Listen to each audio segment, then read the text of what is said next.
Good morning. Here are the Sanibel Island and Southwest Florida update as of March 7th, 2023. Yesterday I mentioned that South Seas Resort on Captiva Island announced plans to build a water park called Bottlenose Bay. I was going to try to remain neutral on the issue, but after thinking about it, I definitely cannot remain neutral. Honestly, I think the water park is a terrible idea, and the majority of people on social media agree that the water park is a terrible idea. There is already over 450 comments on South Sea's Facebook post, with the majority of the commenters quite upset by this plan. The water park is going to be built at the entrance of the resort, taking over the reception area and pretty much where dock forts used to be.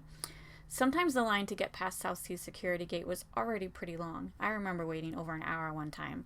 Can you imagine what the line is going to be like now that there will be a water park right there? So how could this possibly happen on Captiva? For one, Captiva is not incorporated. They do not have a mayor. They have a community panel that was put in place by the Lee County Board of Commissioners. Captiva falls under Lee County jurisdiction. Plus, the majority of Captiva is owned by 3 private corporations, with Timbers being the name you are most familiar with. So yeah, Timbers can pretty much do whatever they want, because Lee County is not the strictest on preserving the natural environment.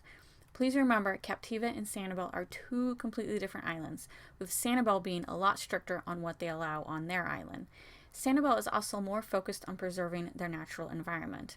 But they do need to work in partnership, because what happens on either island will affect the other island. Remember, you can't get to Captiva without driving through Sanibel.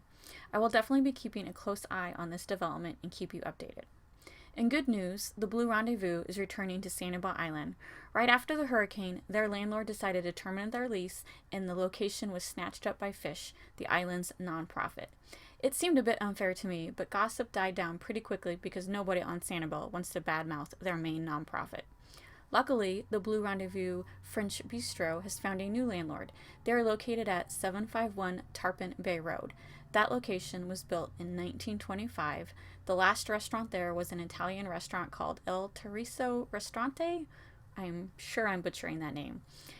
But it does sound vaguely familiar to me, so maybe I ate there at one point, but it just does not stand out in my mind. The Blue Rendezvous will open on Tuesday, March 7th for lunch and dinner. I am so happy they did not give up on their dream and stayed on Sanibel. I will definitely be giving them my business when I get a chance.